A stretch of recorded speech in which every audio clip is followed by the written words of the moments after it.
Sony is being sued for $7.2 billion. Now, believe it or not, I actually covered this story a year ago, and there is a big update because at the time I thought maybe it wouldn't go through, but it seems like it's going to. Let's get into it all right now.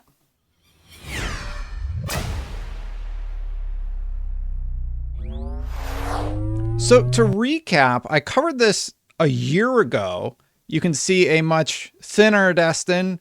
Look how happy I was. No, I'm just kidding. We talked about it a year ago, and it's about PlayStation customers that are suing PlayStation for billions of dollars. Well, we have an update. This is from Reuters, and now the amount, originally around $5 billion, is now up to $7.9 billion in a mass lawsuit over PlayStation Store prices. Let's see, that's good size.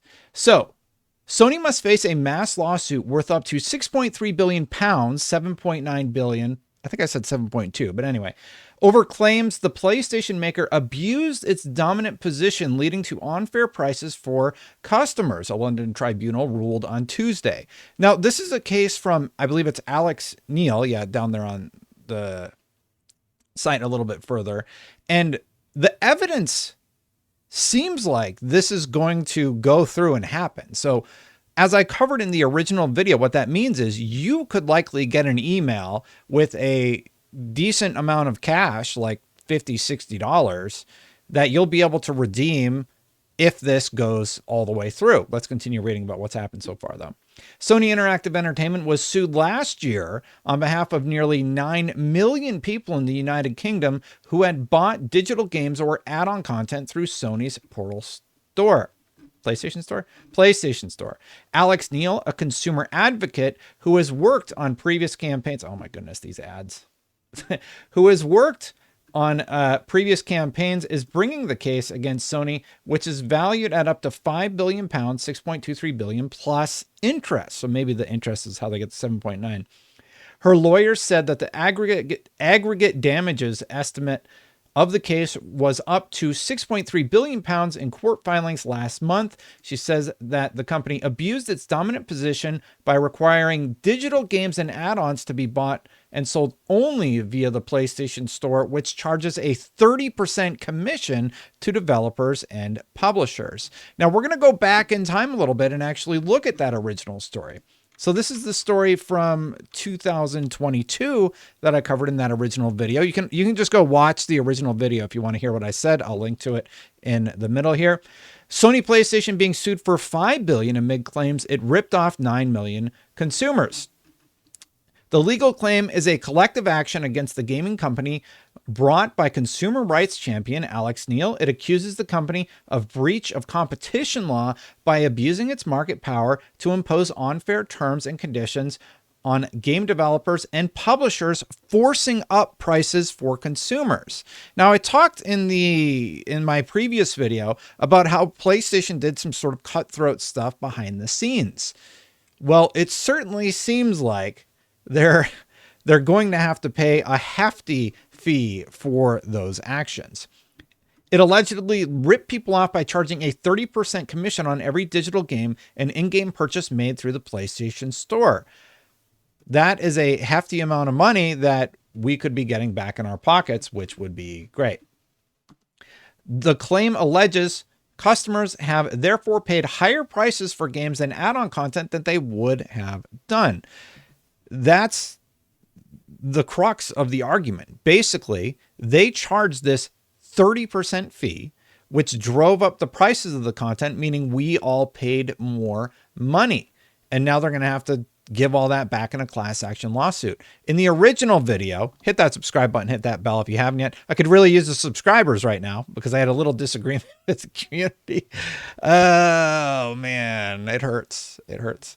And they didn't like it very much. But anyway, if you like the content, hit that subscribe button, hit the like button if you like this video.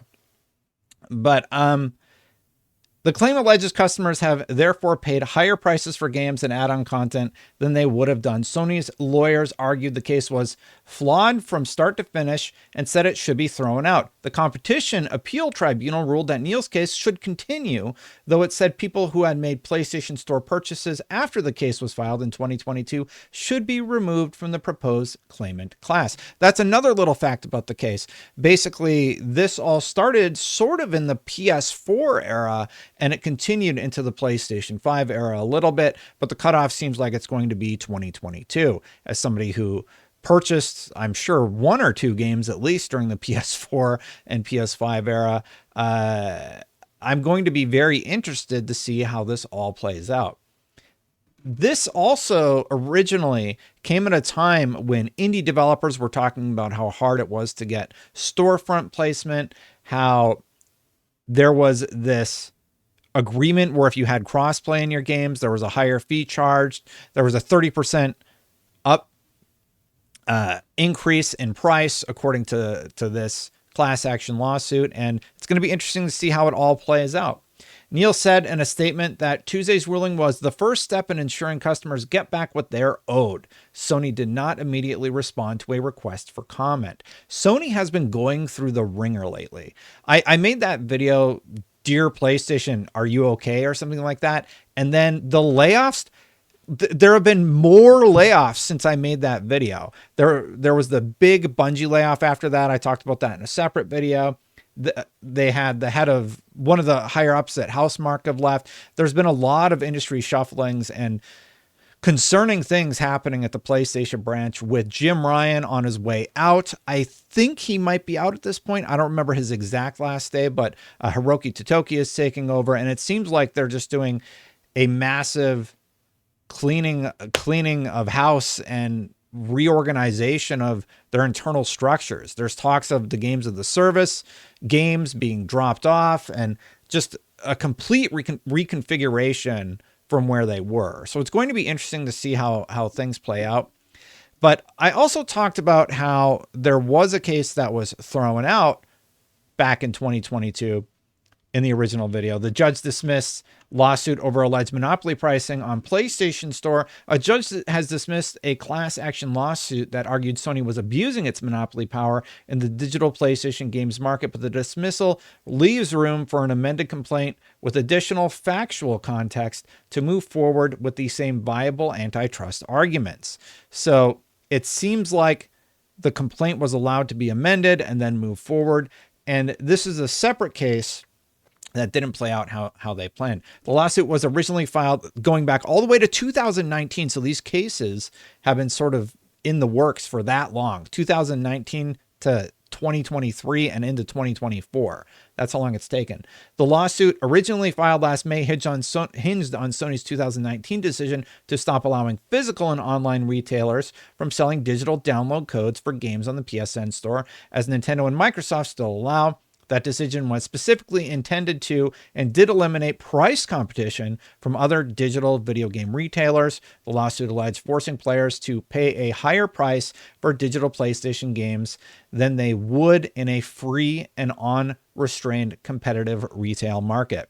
I think PlayStation, near the end of the PlayStation 4 era, going into the PlayStation 5 era, they were riding high on the success of the PlayStation 4 and PlayStation 5. And I think they got a little bit too greedy, for lack of a better term.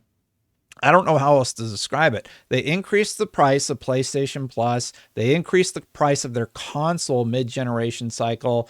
They made it harder for indie devs to get their games recognized in the store. Granted, a lot of my original complaints have been addressed since then. Like, indies are a lot easier to find in the store, so that's a good like, the reason you highlight stuff like this is because you want better things for the developers and better things for the consumers, and that's what took place. So that is a good thing. And hopefully this means a little bit of money back in your pocket at the end of the day. Hey, thank you so much for watching this video. I hope you liked it. Hit that subscribe button, hit that bell. Do you think the case will actually result in a verdict in the favor of consumers? Let me know in the comments below. I certainly hope so. If you want to become a member, memberships are still turned on. I need to update this list. Thank you so much for watching and supporting. I really, really appreciate the members so much. Click that join button if you want to become a member. I'm going to get out of here. If you want to see my previous video about this same topic, I'll link to it right here because it's applicable. 1 year ago, the same thing was going on, and now the case is up to $7+ billion. So the billions continue to increase. Let's see how it all plays out. Thank you for watching, everybody. I'll see you for the next one. Bye for now.